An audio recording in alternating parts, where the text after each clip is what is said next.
Versículo 9 do capítulo 1 de Colossenses diz assim: por esta razão nós também, desde o dia em que o ouvimos, não cessamos de orar por vós e de pedir que sejais cheios do conhecimento da sua vontade em toda sabedoria e inteligência espiritual.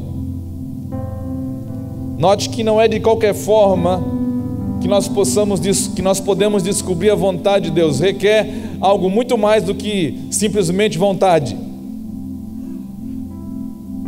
Requer uma sabedoria, uma inteligência espiritual para que a gente possa acessar algo que não é natural, que é sobrenatural, para que possais andar dignamente diante do Senhor, agradando-lhe em tudo, frutificando em toda boa obra e crescendo no conhecimento de Deus, corroborados em toda fortaleza segundo a força da sua glória, em toda paciência, longanimidade, com gozo, dando graças ao Pai que nos fez idôneos para participar da herança dos santos na luz. Por esta razão, nós também, desde o dia em que ouvimos, não cessamos de orar por vós, para que sejais cheios do conhecimento da vontade de Deus. Eu amo Paulo por causa disso, irmão, porque ele podia pedir tanta coisa para a igreja, como tem tanta gente que pede muitas coisas hoje que não tem importância para a igreja, pensando que podem de alguma forma agradar as pessoas, podem consolidar pessoas, podem garantir que elas fiquem nesse lugar, mas só existe uma coisa capaz de consolidar alguém, capaz de trazer significado para alguém, que é exatamente isso pelo qual Paulo ele se colocou de joelhos diante de Deus, orando incessantemente pela igreja dos Colossenses. Pai, eu rogo que os meus irmãos eles sejam revestidos de poder e eles recebam aí o conhecimento da tua vontade. Para que o conhecimento da tua vontade? Paulo está orando para que eles possam andar de maneira digna diante do Senhor. Irmão, seria muito bom se nós pudéssemos compreender o que Deus está fazendo nesses dias, compreender a vontade de Deus, exatamente o que Deus está querendo mover na terra, em Itajaí, no Brasil nesses dias. Por quê? Porque nós deixaríamos de fazer a nossa própria vontade, ainda que uma vontade piedosa, mascarada de algo evangélico, mas nós largaríamos isso em segundo plano e focaríamos na vontade de Deus. Afinal de contas, um povo, por melhor que seja, por mais crente que seja, se cada um estiver fazendo a sua vontade, nós estaremos fragmentados. Um povo só pode se tornar igreja, só pode se tornar, cooperar com aquilo que Deus está fazendo se todos estivermos no mesmo lugar, debaixo da mesma vontade. Existe uma coisa, irmãos, fantástica, capaz de unir homens diferentes, mulheres diferentes, que é conhecer a vontade de Deus. No momento que você conhece a vontade de Deus, isso transforma qualquer ambiente. O marido e uma esposa podem se odiar, podem estar a um passo do divórcio, como muitos crentes hoje, inclusive, estão incentivando a divorciar. Pastores falando naturalmente sobre divórcio, ao passo que eles deveriam falar sobre Cristo, porque Cristo é a solução daquilo que nós chamamos de matrimônio, porque o matrimônio ele foi feito em cima de um modelo, Cristo e a igreja. Mas é mais fácil nós falarmos da nossa vontade do que na vontade de Deus, porque a vontade de Deus mata aquilo que nos mata, aquilo que faz nós caminharmos de passos largos para a perdição. Cristo, ele vem destruir isso por dentro. Quando você rejeita fazer a sua vontade, por melhor que seja, e você se entrega à vontade de Deus, mas para isso, nós precisamos compreender qual é a boa, perfeita e agradável vontade de Deus. Afinal de contas, o que Deus está se movendo nesses dias. Eu quero falar uma coisa para você, irmão, dentro de muitas coisas que Deus faz, eu quero falar de uma delas, que é aquilo pelo qual moveu ele entregar o seu Filho Jesus na cruz, para que reconciliasse nele, na cruz, todos os povos. E todas as divisões que nós podemos existir, ver, presenciar na igreja, naquilo que nós conhecemos como denominação ou nos lares, ele se encontra fundamentalmente nisso. As pessoas, elas rejeitam Cristo e elas estão se tornando cada vez mais divididas. Elas rejeitam Cristo, estão se tornando cada vez mais longe uma das outras. Podem estar no mesmo lugar, mas estão desunidas, longe, por não compreenderem aquilo que pode trazer união, unidade num corpo. Deus, Ele não veio para satisfazer a vontade do pastor Fernando. Jesus veio para formar um corpo, e essa é a vontade dele para a igreja. A vontade dele para mim e para você nesses dias, desde que você conheceu Jesus, foi uma. Eu preciso te falar, não foi simplesmente para fazer você o ser humano mais feliz da terra. Foi para pegar você e inserir você nesse plano audacioso, sobrenatural e eterno, de formar em Cristo um corpo. Eu não sei o que isso representa para o ser humano hoje, fazer parte do corpo de Cristo, deixar, como diz as Escrituras, que o ser humano hoje, o Deus deles é o próprio ventre, homens que se apegam e buscam simplesmente as coisas materiais e físicas, aquilo que ele pode apalpar, porque parece que dá mais significado imediatamente, porque é mais fácil você se apegar naquilo que é material do que naquilo que é sobrenatural e espiritual. Mas o fato de você conhecer, de um dia Deus ele cruzar a sua história com o amor dele e falar o seu coração, como talvez ele está falando agora, queimando alguma coisa aí no seu coração, dessa forma que o amor de Deus cruza na minha história, na sua história, é exatamente para te abençoar. E como que ele vai te abençoar? Te alinhando com o propósito eterno dele. Ele está formando algo nele, nesses dias, em toda a história, mas nos nossos dias ele está continuando a fazer também. Cristo, ele está formando algo nele, e isso se chama igreja. Só existe um sentido para a igreja, só existe um sentido: para você estar conectado com as pessoas que estão aqui ao redor, aqueles que estão assistindo, todos nós. Por isso que é tão difícil acessar as coisas coletivamente, por isso que tudo vai corroborar. É uma conspiração para que nós não sejamos um. Você pode ser crente, mas não ser um. Afinal de contas, a criação, ela geme pela manifestação dos filhos. Não é mais simplesmente de uma pessoa, é de um corpo coletivo que a criação, em Romanos, fala que ela está gemendo, aguardando ardentemente a manifestação de um corpo. Há algo que está sendo preparado de forma coletiva, e há algo que é uma expectativa para a manifestação também de forma coletiva. Por isso que eu preciso compreender, e o mais rápido que eu compreenda, que na realidade eu posso acessar muitas coisas de forma individual, mas um dia eu até posso sofrer por isso, tribulações para ser aperfeiçoado de forma individual, mas existe um nível que Deus vai te levar, que você vai começar a experimentar coisas, não simplesmente somente por causa de você, mas por causa do corpo de Cristo.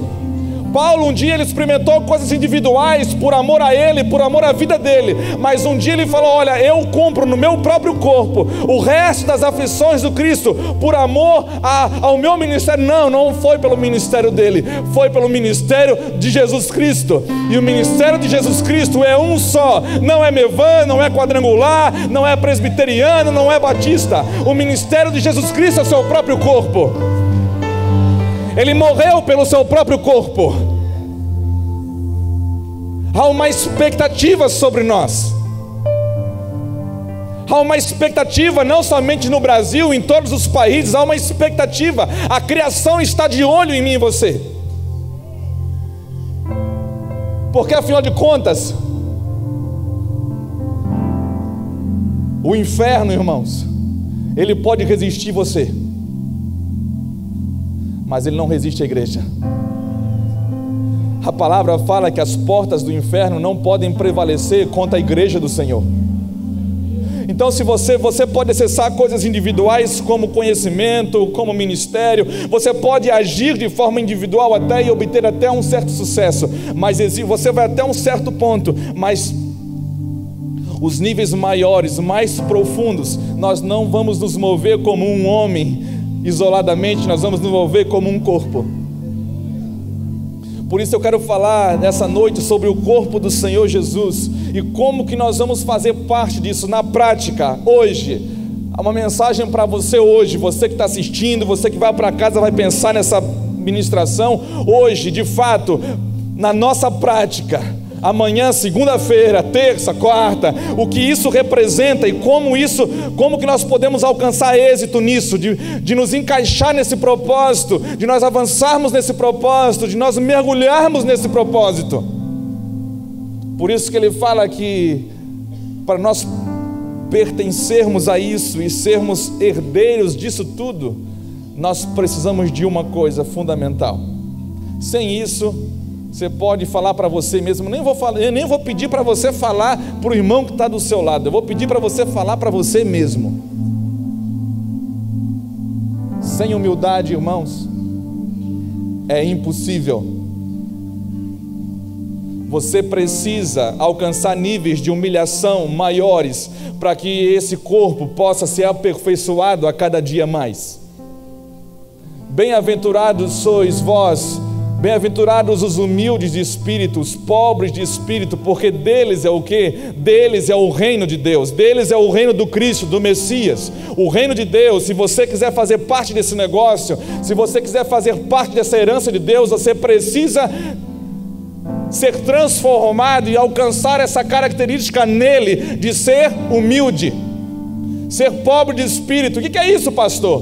Afinal de contas, não eu tenho que ser pobre financeiramente? Não é economicamente que está falando. Pobre de espírito, irmãos, é você se sujeitar a algo que é muito maior do que você. É você sujeitar a sua vontade, a sua vida a algo que está muito além de você. É você se dobrar de forma voluntária diante disso. Não é mais a sua vontade, não é mais aquilo que você acha, não é mais aquilo que você acha que era correto, mas agora é tudo por causa dele, por ele e para ele. É você se dobrar diante do senhorio de Cristo. Então, se todos como igreja entendêssemos hoje isso, nós não iríamos mais para as redes sociais falar tanta besteira, colocar tantas falsas doutrinas. Nós íamos para os pés dele e perguntar para ele: Cristo, qual é a tua vontade para esses dias, para a igreja brasileira? Eu não quero mais fazer a minha vontade, eu não quero apontar um caminho mais fácil para as pessoas, eu quero apontar a tua palavra, a tua voz, aquilo que realmente pode transformar uma pessoa. Essa semana eu vi um pregador do Brasil falando de divórcio de uma maneira tão natural. Eu falei: não, as pessoas não precisam associar divórcio com aliviar uma dor, um caminho mais fácil, porque está todo mundo querendo um caminho mais fácil. É a lei de Gerson, a lei do menor esforço. Não, Jesus não veio para pregar o menor esforço para você. Jesus veio para pregar a eternidade, apontar um caminho para a eternidade. E em Cristo nós não precisamos de um caminho mais fácil, nós já temos um caminho que é Ele. Se você quiser vir após mim, negue-se a si mesmo. Não interessa o que as leis vão falar, não interessa o que a política vai falar, não interessa o que a tendência pós-moderna vai mencionar. O que interessa mesmo é o que a palavra de Deus diz desde a origem, porque ela é a palavra de Deus, é a vontade de Deus para mim e para você. Por isso que Paulo se levanta em todas as suas cartas, principalmente em Efésios, Colossenses, Filipenses. Ele primeiro exalta Cristo e depois fala que o que nós somos, nós só somos nele. E Paulo começa a sua carta justamente: olha, Deus, eu peço, Pai, que eles venham compreender a tua vontade, porque a tua vontade, quando se faz conhecida na vida de alguém, ela pode transformar uma casa, ela pode transformar uma vida, ela pode transformar uma geração. Há pessoas que estão sofrendo hoje, não é por causa do pecado, elas estão sofrendo juntamente com Cristo, pela vontade que descobriram. Deus está atrás de pessoas dispostas a sofrer por amor ao seu propósito. Não há nada que possa trazer mais significado para a vida de um homem do que a disposição de sofrer as angústias pela vontade de Deus, pelo seu propósito. De você se dobrar voluntariamente. Irmão, afinal de contas, Deus não exalta o humilhado. Deus exalta aqueles que se humilham. Humilhai-vos diante da poderosa mão de Deus, e a seu tempo Ele vos exaltará. Hoje há tantas doutrinas que parece que pregam que Deus vai exaltar todo mundo. Não, Deus não vai exaltar todo mundo. Deus vai exaltar os homens que estão se humilhando diante dEle, não simplesmente por se humilhar, mas se humilhar para se tornar obediente. Entenderam a graça de Deus, entenderam por que foram salvos. Irmão, até a antiga aliança, os homens tentavam fazer alguma coisa e tentavam obedecer a Deus para serem salvos de alguma coisa, mas agora não. Agora nós fomos salvos, experimentamos a graça para obedecer à vontade de Deus. É totalmente diferente. O legalismo vai ensinar vocês que vocês precisam obedecer para alcançar algo. Em Cristo nós já alcançamos algo, já fomos pegos pela graça de Deus, já fomos salvos nele. Agora nós somos chamados e habilitados a obedecer, não mais a nossa vontade, mas a vontade daquele que nos chamou. Assim como eu fui enviado, eu vos envio a vós, diz o Senhor Jesus. Se não era esse o cristianismo que você sonhava, meus irmãos, eu peço perdão, mas o cristianismo das Escrituras, ele não vem falar da nossa vontade, ele vem falar da vontade de Deus. Ele vem falar de um projeto eterno que Deus está fazendo, de algo eterno. Até que saibamos o que Deus está fazendo, aí nós poderemos viver e cooperar com isso, para que não seja mais nós. Não pode ser nós, simplesmente eu. Tem que ser Cristo em mim. Como Paulo falou, Paulo foi tomado por uma revelação tão grande que ele falou: olha, não sou mais eu quem vive agora é Cristo que vive em mim. É o fim das amarguras entre irmãos, das divisões entre irmãos, é o fim das diferenças entre esposo e esposa. Irmão, quando nós alcançamos Cristo, quer trazer solução para um casamento? Mergulha esse homem, essa mulher em Cristo. Nesses dias veio uma pessoa, um casal ali, e buscar ajuda, tudo, e um tempo atrás, eles ali, eu tinha até a idade para ser filho deles. A gente fica até constrangido às vezes. E eles: pastor, como é que eu faço? Eu falei: olha, tem coisas que eu não sei como é que faz, mas eu posso falar uma coisa para vocês: eu sei quem sabe. Eu sei quem sabe. E Jesus sabe como um homem pode amar uma mulher, como uma mulher pode respeitar o seu esposo, como os filhos podem alcançar um lugar de honra, de obediência. Eu sei que Cristo sabe. Então não há escola melhor, irmãos, do que ouvir a voz de Deus. Não há escola melhor do que você aquietar a sua alma, como diz o Salmo 46, se não estou enganado: aquietai-vos e sabei que eu sou Deus. Aquietar a alma, irmão, sabe o que é? Você que está aqui essa noite ouvindo essa mensagem, aquietar a alma é o exercício de você fazer todas as vozes ao seu redor e dentro de você calar, para que você possa ficar com os ouvidos abertos e atentos ao que Deus está falando, ao que o Eterno está falando exatamente agora. Então talvez para você a primeira palavra hoje é aquietar a sua alma. Você anda muito ansioso, com muitas vozes falando, a sua carne fala com você constantemente, dia após dia, querendo trazer razões disso, razões daquilo, o porquê das situações. Faça aquietar todas as vozes. Se aquiete, slow down, vai para um lugar e para, até que você ouça a Deus, para que haja sentido na sua vida. Hoje há uma geração de crentes, irmãos, que agora substituíram a caixa da promessa pelas redes sociais. Todos os dias ficam procurando alguma coisa que traga sentido. Irmão, vai para o quarto, fecha a porta, cala-se as vozes e fala: Deus, eu estou aqui até eu aprender a te ouvir. Porque a característica dos filhos que ouvem a Deus é uma só: eles querem obedecê-lo.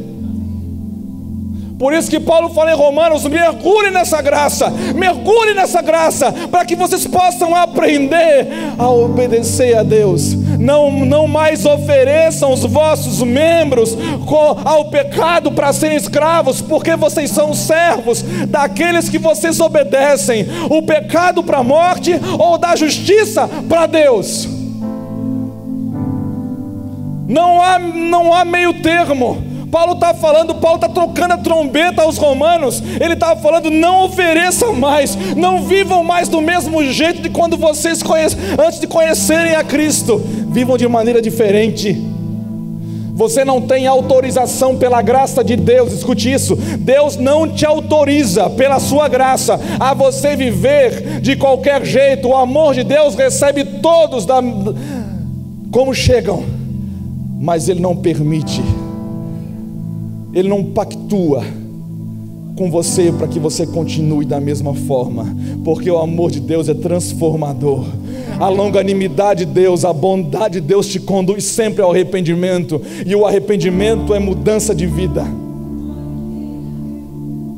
Paulo está falando: olha, vocês não podem ser o tipo de crente que vai se tornar, que vai continuar sendo escravo do pecado. Vocês precisam conhecer a vontade de Deus. É isso que Paulo está falando aos Colossenses também. Vocês precisam conhecer isso. Por quê? Porque Colossenses 1, no versículo 13, abra aí comigo.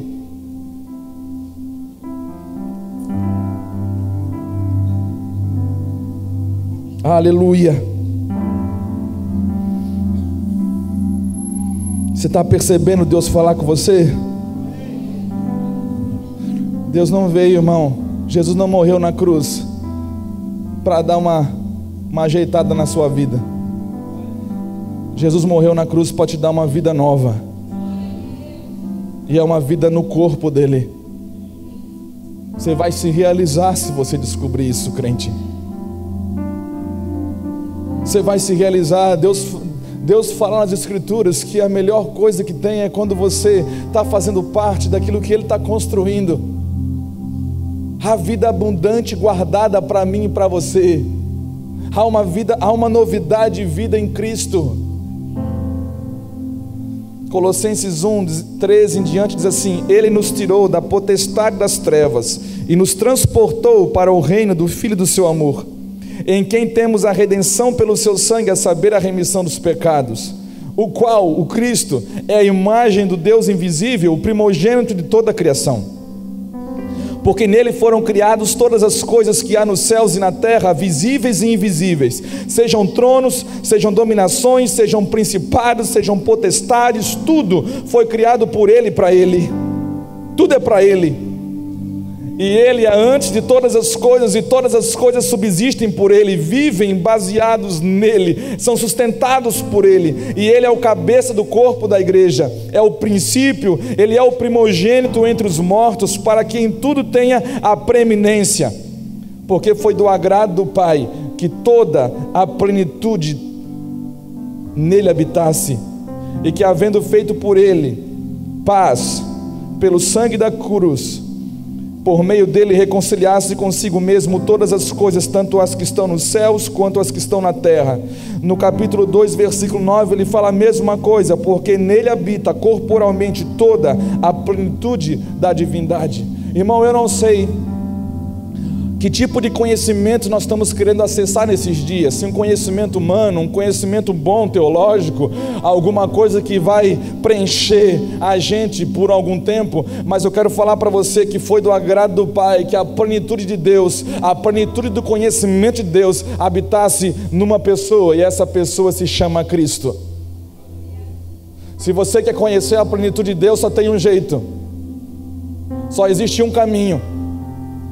Você pode conhecer várias coisas, você pode conhecer coisas fragmentadas de Deus, mas a plenitude de Deus nós só vamos conhecer em Cristo. As pessoas lá fora podem ouvir falar coisas muito bonitas a respeito de Deus, mas existe uma forma de nós manifestarmos a plenitude de Cristo. Eu quero falar, nosso pastor está falando uma série de palavras sobre avivamento, e essa palavra é uma palavra sobre avivamento, porque o que a nossa nação precisa é de um reavivamento. Avivamento fala de dar vida a algo que está morto, e o que precisa ter vida, o aumento de Deus é exatamente aquilo que Deus fala, que é o corpo de Cristo. Pode esse corpo, ainda que pareça morto, viver? Pode esse corpo, chamado igreja, ainda que pareça morto, fragmentado em várias partes, cada um fazendo a sua própria vontade, cada um pregando de acordo com a sua própria vontade, pode hoje esse corpo ter vida? Se nós aprendermos a vontade de Deus e ouvirmos a sua voz, nós vamos entender que é isso que Deus está movendo nesses dias. Deus, aprove a Deus. O livro de Efésios vai falar isso, de Colossenses vai falar, Deus ele está reconciliando em Cristo. Na cruz do Calvário, Deus reconciliou todos os povos. Na cruz nós podemos ter paz com Deus e acessar essa graça de viver a vontade de Deus, de poder agora obedecer, fazer parte desse projeto chamado vontade dEle. Graça de Deus é para isso. A graça de Deus é para isso. A graça de Deus não é uma graça permissiva, mas é uma graça habilitadora. Ela te habilita para você viver de maneira digna de Deus. É isso que as pessoas estão querendo ver em mim e em você. Mas há coisas também que nós podemos manifestar de forma individual, mas há algo que nós só manifestamos de forma coletiva. E é sobre isso que eu quero falar com você agora. Abra comigo na carta aos Efésios, capítulo 3.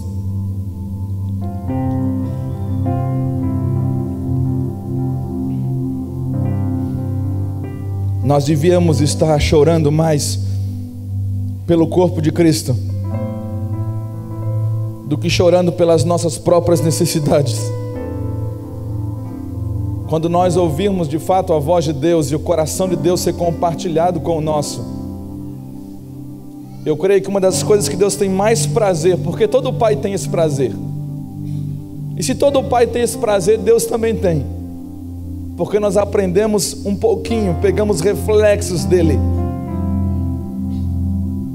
E eu creio que um dos prazeres maiores de Deus para nós, seus filhos, é quando nós não chegamos pedindo algo para a gente, mas nós falamos para Deus: Deus, Pai, compartilha o seu coração comigo. Eu quero escutar o que o teu coração está clamando, berrando nesses dias. Porque se você não conhecer, você não vai obedecer. Nós só podemos obedecer quando nós conhecemos. Deus não está condicionando um corpo como condiciona cachorrinhos. Nós somos filhos, e Deus aguarda até que você decida amadurecer, que você decida crescer em graça, em conhecimento e em estatura, que você decida não mais simplesmente brincar nas águas superficiais ou colocar o pezinho na água para ver como é que a água está, mas você decida mergulhar de uma vez por todas naquilo que é o rio de Deus, a saber, Cristo. Aquele rio que Ezequiel viu no capítulo 47. Deus não pegou Ezequiel na marra e mergulhou e afogou Ezequiel em Cristo, não. Deus só foi convidando ele para mergulhar, e ele escolheu mergulhar. Qual é a parte que você vai escolher? Qual é a parte que você vai escolher, meu irmão e minha irmã, hoje? Não deixe para amanhã o que você pode fazer hoje. Afinal de contas, o grande clamor das Escrituras é o mesmo, não mudou até hoje, é o mesmo. Se hoje ouvires a voz do Senhor teu Deus, não endureçais o seu coração, como um dia Israel fez. Não feche o seu coração para a voz de Deus. Se Deus está falando com você hoje, abra. É o clamor do céu, é aquilo que o Espírito está falando com você. Paulo fala: não sufoqueis o meu espírito, não entristeceis o meu espírito. Se relacione com a voz de Deus como por um ardente desejo de aprender com Ele e de obedecê-lo em tudo. Efésios 3 diz assim, versículo 14: por causa disso me ponho de joelhos perante o Pai de nosso Senhor Jesus Cristo, do qual toda a família dos céus e na terra toma o nome, para que segundo as riquezas da sua glória vos conceda que sejais corroborados, cheios do seu poder pelo seu Espírito no homem interior, para que Cristo habite pela fé no vosso coração, a fim de, estando arraigados e fundados em amor, poderdes perfeitamente compreender com todos os santos qual seja a largura, o comprimento, a altura e a profundidade, conhecer o amor de Cristo, que excede todo entendimento, para que sejais cheios de toda a plenitude de quê? Quantos querem ser cheios da plenitude de Deus? Irmãos, saibam o que vocês estão querendo. Ser cheios da plenitude de Deus não é cheios de algo meramente humano, é ser cheio daquele que é o eterno, que criou todas as coisas, que Ele vai de eternidade a eternidade. Ele não foi criado por ninguém, Ele é o Deus, Ele é o Senhor sobre tudo. A terra é como se fosse o estrado para os seus pés. Ele tem a eternidade, Ele tem a sua vida nas suas mãos. Ele não olha como um dia no Cronos, Ele olha a sua vida como algo linear, algo que está completamente debaixo do seu governo. Se você quiser ser cheio da plenitude desse Deus, Paulo dá o segredo aqui para mim e para você. Não há como ser cheios desse conhecimento de forma individual, por melhor que você seja. Paulo fala aqui: Pai, eu me coloco de joelhos, eu peço que eles recebam poder. Isso é avivamento, irmãos. Isso daqui é avivamento. Eu quero que eles sejam cheios do poder. Para que poder? Será que poder é simplesmente para fazer um culto mais alegre? Algo que nós vamos pular, nós vamos dançar, ainda que seja bom fazer isso, nós vamos chorar, ainda que seja reflexo de um mover de Deus. Mas qual é esse avivamento de Efésios 3? Que tipo de poder é esse? Paulo ele deixa escancarado aqui: Deus, eu peço que eles sejam cheios de poder no homem interior. Para quê, pastor? Para que eles possam estar fundados e arraigados em amor. O poder de Deus, o avivamento, ele vem para gerar vida num corpo, e esse corpo é a igreja. Avivamento são homens e mulheres chamados por Deus, conhecidos como seus filhos, eles se unindo debaixo de um propósito, a saber, o cabeça que é Cristo. Quando todos nós, e isso vai acontecer um dia, quando nós de fato estivermos nos reunindo, não baseado no meu interesse pessoal, no interesse pessoal do irmão, no seu interesse pessoal, por melhor que você seja, quando nós deixarmos isso de segundo plano, e colocarmos em primeiro lugar, e exaltar o único propósito capaz de juntar todo o corpo, mão, pé, braço, nervos, carne, pele. Então em Cristo nós vamos experimentar a plenitude do amor de Deus que habita em Cristo. Se você quer plenitude, ore, gaste sua vida em prol disso, coopere com isso. Antes de falar de tantas besteiras pela internet, tanta gente, tantos homens que poderiam dar sua vida para cooperar com isso. Nós não fomos chamados para agradar a homens, nós somos chamados para agradar a Deus. E agradar a Deus só tem um jeito: é obedecer a sua vontade. E a sua vontade é formar um corpo em Cristo. Judeus, gregos, todos numa única pessoa, num corpo. Agora ele fala, Paulo ora, Deus dá poder para eles, para que eles experimentem não somente um conhecimento natural, o comprimento e a largura. Deus, mas dá mais poder para eles no homem interior, para não ficar somente no natural, mas para que eles conheçam a altura e a profundidade desse amor que habita em Cristo. Paulo está clamando para que nós possamos acessar esse amor de Deus. Agora, o porquê, pastor? O porquê nós precisamos ter esse conhecimento de forma coletiva? Escolha esses níveis maiores. Que tipo de amor é esse, pastor? Escute algo que eu vou falar para você. Hoje existe uma confusão de muitos conceitos. É muito fácil, e você, quando destrói um conceito das Escrituras, você destrói muitas vezes uma geração. Você estraga algo que está se movendo, algo que está sendo construído por causa de um único conceito, muitas vezes. E amor, quando nós falamos de amor, Deus falando, olha que o vínculo é esse amor. Por isso que Paulo, ele clama por esse amor, porque é a única coisa capaz de juntar pessoas. Só que não é um amor qualquer. Você pode atribuir ao conceito de amor várias características, adjetivos, qualidades. Amor é paciente, o amor é longânimo, o amor tudo suporta, tudo crê, o amor sofre qualquer coisa. Mas isso tudo não quer dizer que não possa ser confundido com outro tipo de amor. Existe algo nas Escrituras que revela o caráter de Deus, o caráter do amor, que esse não pode ser confundido por ninguém. Aí você vai saber quando que o amor que você está experimentando, se é de fato Deus de verdade, se é Jeová purinho, se é o Cristo que você está experimentando como amor. Abra comigo, João 14, Evangelho de João,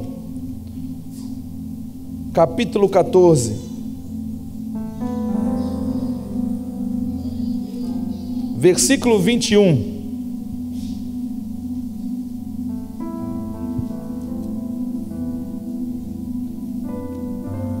Aleluia. Diz assim: aquele que tem os meus mandamentos e os guarda, esse é o que me ama, e aquele que me ama será amado de meu Pai, e eu o amarei e me manifestarei a ele. Agora 1 João 5,3.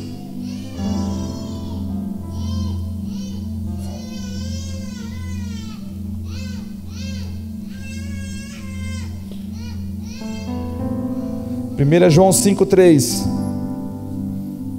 Porque este é o amor de Deus, que guardemos os seus mandamentos, e os seus mandamentos não são pesados. Irmãos, a maior característica do amor, que é essa liga que nos une, o vínculo que nos une, que une os membros no corpo de Cristo, é um, e é o amor. Agora, qual é o tipo de amor que Deus está falando hoje para nós aqui? É o amor verdadeiro, Ele é amor. E a característica mais forte do amor, para você não confundir com nenhum outro, é exatamente uma coisa: é um amor marcado pelo seu caráter de obediência. O amor de Deus é um amor obediente. Por isso que Paulo clama para que todos possam conhecer a vontade de Deus, porque isso vai habilitar você, através do amor de Deus, a obedecer essa vontade. É como se Deus estivesse querendo levantar filhos e filhas, não superpoderosos, mas com uma paixão: obedecê-lo, custe o que custar. E para isso Jesus salvou você, para que você pudesse obedecer. Você obedece por adoração, você obedece por paixão, porque é por amor. Senão seria legalismo, seria você obedecendo para ganhar alguma coisa. A glória do Cristo, Ele deu algo para nós. Deixa eu ler para você bem rápido, porque o tempo está passando. Romanos 8,30, a respeito de como nós ganhamos isso, esse amor. Nós somos chamados para ser o corpo. Não há vida, não há propósito fora dele. Deus, Ele mostrou para mim e para você que somente através do amor, e amor obediente, que nós possamos estar juntos, arraigados nele. Agora eu quero falar a respeito de como nós podemos alcançar isso. Romanos 8,30 fala de uma glória, juntamente com João 17, 20 a 23, que nós vamos ler. Existe uma glória para mim e para você. Você sabia, irmãos, que Deus glorifica os seus filhos? Você pensou que era só você que adorava a Deus e glorificava a Deus? Deus glorifica os seus filhos. Deus sabe, irmão, que algo desse padrão que Ele pede para mim e para você, nós não conseguiríamos fazer de forma natural, por melhor que fosse as nossas motivações. Por mais crentes que nós fôssemos, nós iríamos sucumbir em algum momento. Por isso que Ele falou: eu vou te dar poder, filho. Eu vou te dar, além de conhecimento, eu vou te dar poder, uma glória, para você conseguir fazer isso. A glória de Deus Ele compartilha, não para fazer você se tornar poderoso sobre outros, mas a glória de Deus vem justamente para que nós possamos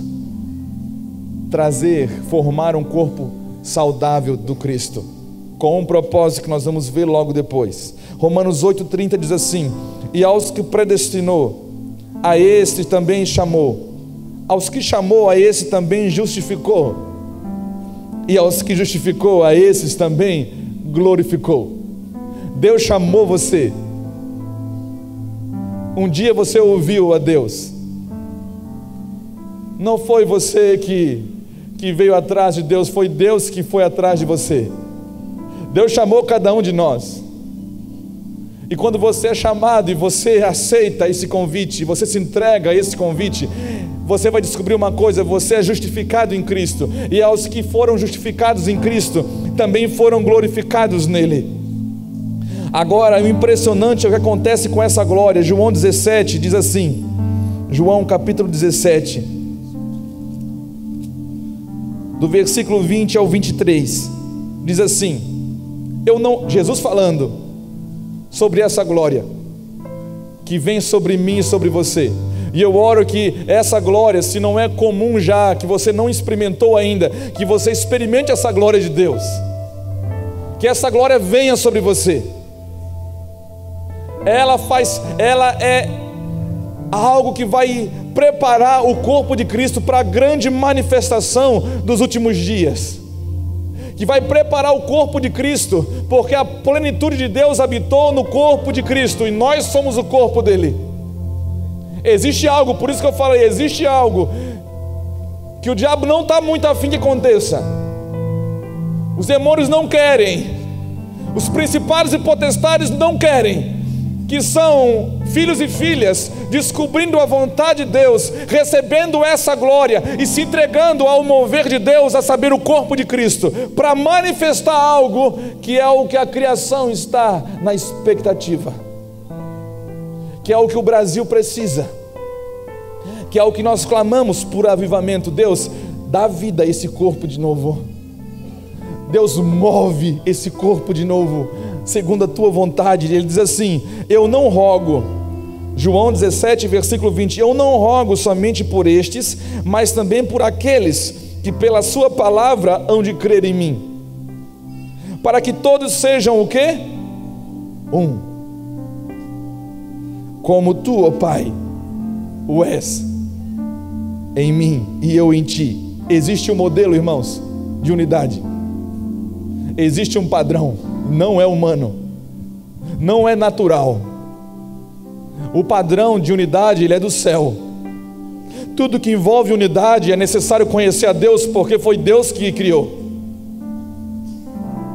Que também eles sejam um em nós, para que o mundo creia que tu me enviaste, e eu deles a glória que a mim me deste, para que sejam o quê? Um, como nós somos um, eu neles e tu em mim, para que eles sejam perfeitos em unidade, e para que o mundo conheça que tu me enviastes a mim, e que tens amado a eles como me tens amado a mim. Irmão, isso aqui é muito forte. Jesus está falando para o Pai, Ele está conversando com o Pai e falando: Pai, eu dei a glória que tu me deste, eu dei para eles, não aguentei. Somente alguém que entende o propósito do Pai é capaz de pegar uma glória dele e entregar a outro. Quando você não entende, as pessoas querem reter a glória para si. Quando você não entende, não adianta. Você pode ser qualquer coisa que você for no corpo de Cristo. Seu ministério pode ser o maior que for. Você pode ser o cara mais famoso, mais bem sucedido. Mas se você não compreender e não for entregue à vontade de Deus, você vai sempre reter a glória para si, buscar glória para si. Mas Jesus mostrou algo, um caminho diferente, uma plataforma diferente, um modelo diferente, Pai. Eu estou me movendo naquilo que é a tua vontade. A tua vontade é trazer a mesma realidade do céu, que eu e tu somos um, e implantar isso aqui na terra. Deus, Pai, eles precisam ser um, não num padrão natural, mas segundo o padrão eterno. Eles precisam conseguir ser um, como nós somos um. E para isso, Pai, eu vou entregar aquilo que eu tenho. Eu vou entregar. Eu recebi de ti, mas eu sei que é a tua vontade. Então, quando um homem descobre a vontade do seu Pai, ele faz qualquer coisa para cumpri-la, até mesmo entregar a sua própria glória, porque ele é um modelo de humildade. Isso é humilhação, isso é humildade. Jesus pegou e tirou a glória dele. Pai, eu vou dar para eles. Para quê? Preste atenção nos detalhes. Eu vou dar a minha glória para que eles sejam um, assim como nós somos um. Para quê? A glória e o poder vem para quê? O poder vem para que nós possamos conhecer a dimensão do amor e estarmos todos no Cristo. A glória vem para quê, irmão? A glória vem para que nós possamos permanecer, sermos um segundo o modelo eterno. Para quê, igreja? Para quê? Para que o mundo creia que Cristo é o Messias. O maior propósito de ser igreja é nós manifestarmos a plenitude do Cristo para o mundo, porque segundo 1 João capítulo 4, o mundo jamais viu a Deus. O mundo não pode ver a Deus. Depois você lê 1 João capítulo 4, o mundo jamais viu a Deus, mas quando nós nos amamos uns aos outros, o amor de Deus é perfeito em nós, e Deus pode ser visto. Você pode manifestar coisas lindas de forma individual. Agora a plenitude do Cristo, irmão, não adianta, é só coletivamente. Paulo fala aos Efésios: nós estamos assentados com Cristo nas regiões celestiais. São várias. Eu preciso de você, irmão. Tem coisas que você vê aonde você está sentado que eu não vejo. Tem coisa que eu vejo que você não está vendo. E quando nós nos reunimos num corpo, essas visões elas se completam e nós alcançamos a plenitude do Cristo. Bem-aventurados os que se humilham, os humildes de espírito, porque deles é essa promessa, deles faz parte a promessa do Messias. Eles são herdeiros nele, para que conheçam, para que saibam como andar nele. Colossenses 2:6 fala exatamente isso. Como vocês receberam ele, façam uma coisa: andai nele. Andai nele. E eu quero orar por você essa noite. Se o seu coração, irmão, está queimando por isso, eu preciso orar por você.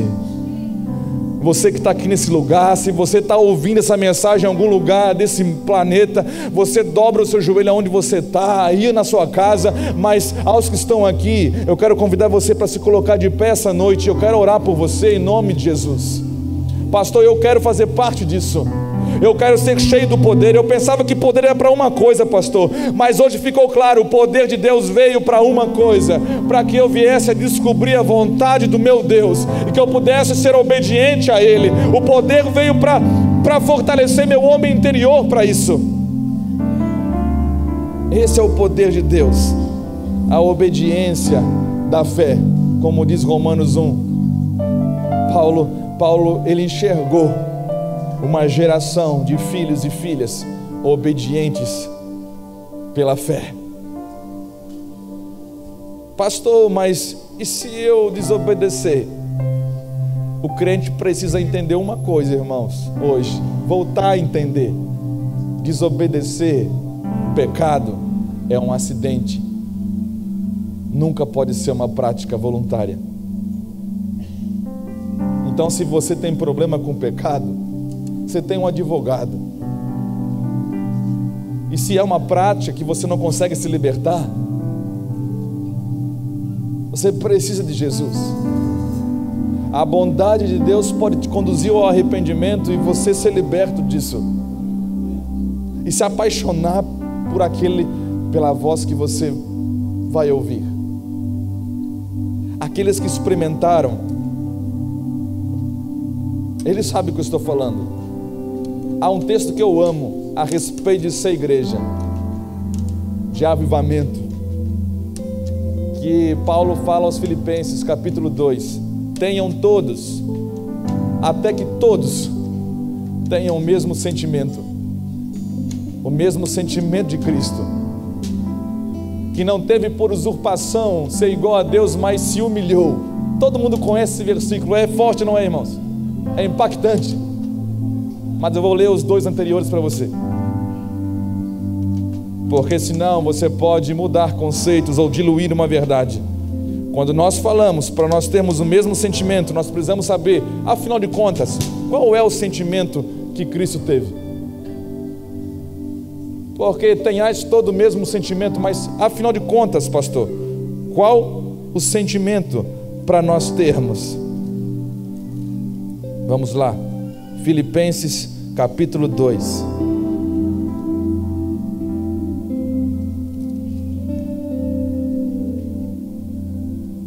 Aqui, eu vou ler o início do capítulo 2, são 5 versículos. Você aguentou até agora? Portanto, se há algum conforto em Cristo, se há alguma consolação de amor, se há alguma comunhão no Espírito, se há alguns entranháveis afetos e compaixões, completai o meu gozo, para que sintais o mesmo, tendo o mesmo amor, o mesmo ânimo, sentindo uma mesma coisa. Nada façais por contenda ou por vanglória, mas por humildade. Agora ele começa a falar dos sentimentos. Pega isso no seu espírito, irmão. É forte, não é para qualquer um. Cada um considere os outros superiores a si mesmos. Não atente cada um para o que é propriamente seu, mas cada qual também para o que é dos outros. De sorte que, se vocês fizerem isso, se vocês forem humildes o suficiente, se cada um considerar o outro superior a si mesmo, eu falei que era forte, irmão. Se cada um não atentar simplesmente para o que é seu, não for egoísta, individualista, mas atentar também para o que é do outro, vocês vão ter o mesmo sentimento. Vocês vão experimentar o que passou no coração e na mente do Messias. Eu não sei você, irmão, mas experimentar o que passou na mente, no coração dele, é algo surreal, é algo que vai além daquilo que nós podemos experimentar como homens e mulheres, falando naturalmente. É níveis muito grandes. E ele fala, está disponível para mim e para você. Só que ele falou aqui, esse amor, se você quer ter o mesmo sentimento, por isso que Jesus deu a glória dele, porque somente com a glória dele você pode considerar o outro maior do que você mesmo. Não interessa o que você faz, não interessa o carro que você é, se você anda com Cristo, se você está aprendendo com Cristo, você vai considerar os outros como ele considerou os outros. Da mesma forma, eles são maiores do que eu. Se você anda com Cristo, está ali aprendendo com Cristo, você não somente vai considerar as suas coisas importantes, mas você vai considerar as coisas dos outros tão importantes quanto. Mas por isso Paulo se colocou de joelho. Deus, dá poder e glória. Paulo pediu poder, Jesus deu a glória. Vamos adorar a Deus? Se você quiser ser cheio desse poder, eu convido você a sair do seu lugar e vir aqui na frente, que eu quero orar por você, a cooperar com o maior propósito, o maior projeto de todos, que é ser corpo de Cristo. Em nome de Jesus. Vem habitar, não queremos só uma visita. Venha desfrutar, tu és o adorado nesse lugar.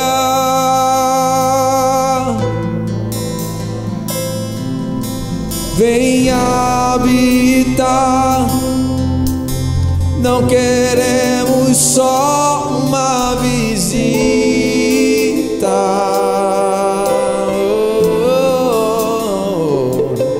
Venha desfrutar, tu és o adorado nesse lugar.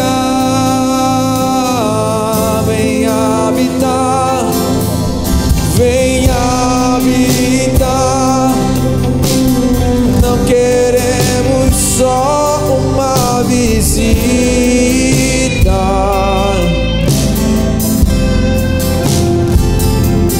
Venha desfrutar, tu és o adorado nesse lugar. Ei,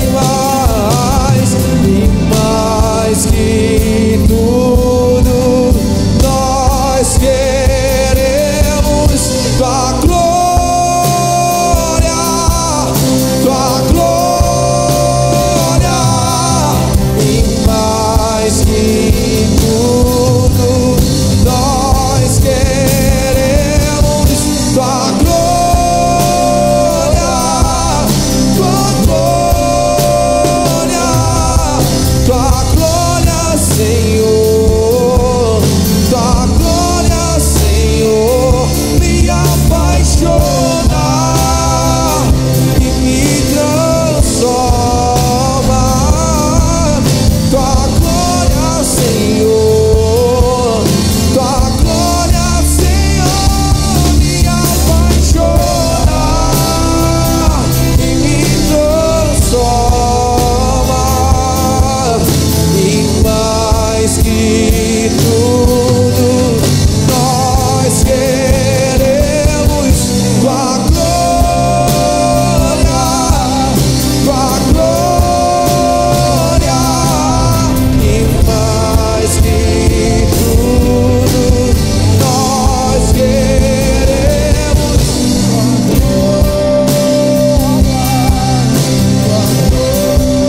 tua glória, Senhor, tua glória, Senhor, tua glória, Senhor, me apaixona e me transforma. Tua glória, Senhor, tua glória, Senhor, me apaixona e me transforma. Aleluia. A minha palavra, a minha oração, irmãos, eu não quero orar só por vocês. Hoje a minha oração é pela igreja do Senhor Jesus. Porque se nós entendêssemos isso, se nós entendermos isso, nós vamos entrar num lugar de arrependimento tão grande, tão profundo, para experimentar então sermos cheios dessa glória. Quando então nós vamos começar a experimentar o que é estarmos juntos, fluindo como o corpo de Cristo nessa nação. Nos lugares que nós estivermos, aonde dois ou mais estiverem reunidos em meu nome, a promessa é essa: eu vou estar ali de maneira especial. Deus falou exatamente isso. Não é dois de qualquer forma, é dois em meu nome, é dois em nome da vontade de Deus, cheios dessa glória de Deus. A minha oração é que nós sejamos tão cheios dessa glória. E quando é que eu vou saber, pastor, que eu estou cheio dessa glória? É simples: quando você começar a ter os mesmos sentimentos que houve em Cristo Jesus, de você olhar para aqueles irmãos que são um problema para você hoje e você considerá-los superiores a você mesmo, de você começar a se importar com aquilo que é dos outros, que você não desejar o que é dos outros, é se importar com o que é dos outros. Aí nós vamos estar com a mente de Cristo. E Paulo fala: nós temos a mente dele. Nós temos a mente dele. Hoje não são dias, irmãos, de nós pregarmos a nossa vontade, pregar o que eu acho bonito, mas é dia de nós buscarmos a saber a vontade de Deus, para nós não sairmos falando. Afinal de contas, hoje há uma multidão atrás de alguma doutrina que venha facilitar de alguma forma a vida deles. E as doutrinas do Senhor são para promover a sua própria vontade, o seu propósito eterno. Em nome de Jesus, minha oração é que o seu coração essa noite seja impactado com essa glória. Essa glória não vem para destruir você, essa glória vem para fazer você descobrir o que é o corpo de Cristo, para você descobrir, ter acesso a Cristo como o cabeça, de você viver e poder cooperar e ter significado a sua vida. Irmão, quando você descobre Cristo, deixa eu falar uma coisa para você: não há nada que possa roubar o significado da sua existência. Você pode passar até mesmo pelo vale da sombra da morte, você pode passar por tempestade, você pode estar enfrentando gigantes terríveis, mas quando você está mergulhado no Cristo, nada pode destruir o significado que Deus construiu dentro do seu coração, que faz você ter razão para viver, ou uma boa razão para entregar a sua vida, para entregar a glória que Ele te deu. Em nome de Jesus, Senhor, eu oro pelos meus irmãos, oro pelos teus filhos e filhas, esses que estão aqui e aqueles que estão nos assistindo, Senhor, essa noite. Que seja uma noite especial na vida deles, Senhor. Enche o Senhor desse poder, enche o Senhor, compartilha dessa glória, Cristo. A glória que tu tens não é a glória de um homem, é a glória do próprio Cristo, para fazer a vontade do Cristo, para entendermos a vontade, a movimentação do corpo, a altura, a profundidade, a largura e o comprimento, Senhor, do teu amor, a dimensão do teu amor que nos une. Em nome de Jesus, Senhor, toma, Senhor, toma esses homens e mulheres, encharca com teu poder, Senhor.